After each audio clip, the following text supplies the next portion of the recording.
দুইটা কারণে চিনে। এক হচ্ছে আমি সালাউদ্দিন কাদের চৌধুরীর ছেলে, দ্বিতীয় হচ্ছে আমি আমার বাবার স্লোগান সব সময় দিই।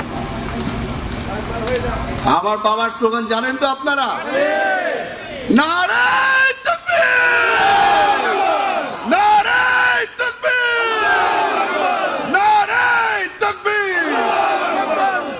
আপনারা গর্ব করে বলতে পারবেন এই তাকবীর বাংলাদেশ জাতীয়তাবাদী দলের রাঙ্গুনিয়া শাখা দেয়। গুম হওয়ার পরে, বাপ হারানোর পরে এখন যদি লবিং এর উপরে ভরসা করতে হয় তাহলে বাপজান আর রাজনীতি করব না। যারা এই চাঁদাবাজি করছে তাদের তালিকা করে তাদেরকে ধরিয়ে দেন। গতকালকে একজনের সাথে আমার দেখা হলো, বেশ রাত হয়ে গিয়েছিল, আমরা বেতাগির এক প্রোগ্রাম শেষ করে বাড়ি যাচ্ছিলাম।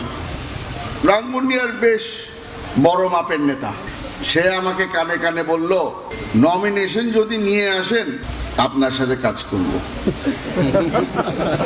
আপনাদেরকে বলে দিতে চাই, রাজনীতিতে আমি এখনো কাঁচা, তবে যেই শিক্ষা পেয়েছি সালাউদ্দিন কাদের চৌধুরী থেকে শিক্ষা দিয়েছি।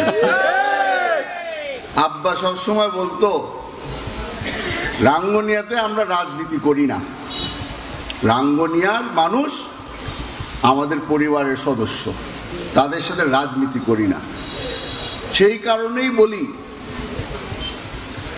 রাজনীতির মধ্যে হয়তো শর্ত দিতে পারেন, পারিবারিক ভালোবাসার মধ্যে শর্ত থাকে না। উনি আমাকে শর্ত দিয়েছে যে যদি আমি নমিনেশন নিয়ে আসতে পারি তাহলে কাজ করবে আমার সাথে। জানিয়ে দিতে চাই এই শ্রেণীর মানুষদেরকে, নমিনেশন যদি নিয়ে আসি তাদের দরকার নাই আমার। যারা ভালোবেসে আমার সাথে আছে তাদেরকে মূল্যায়ন করা হবে। ওনার এক ভোটের মাধ্যমে আমার হয়তো পুরা রাজনৈতিক ক্যারিয়ার বিগড়ায় যাবে, ওই ভয় আমার নেই।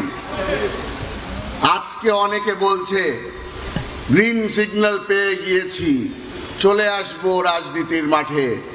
ভাই আমার, সত্যি করে বলে দেয়, আজকে আপনাদের সকলের কাছে ক্ষমা চেয়ে নিচ্ছি। আপনাদেরকে পোস্ট দিতে পারবো না, পদবি দিতে পারবো না, পকেট খালি, আমার পয়সা করি নাই।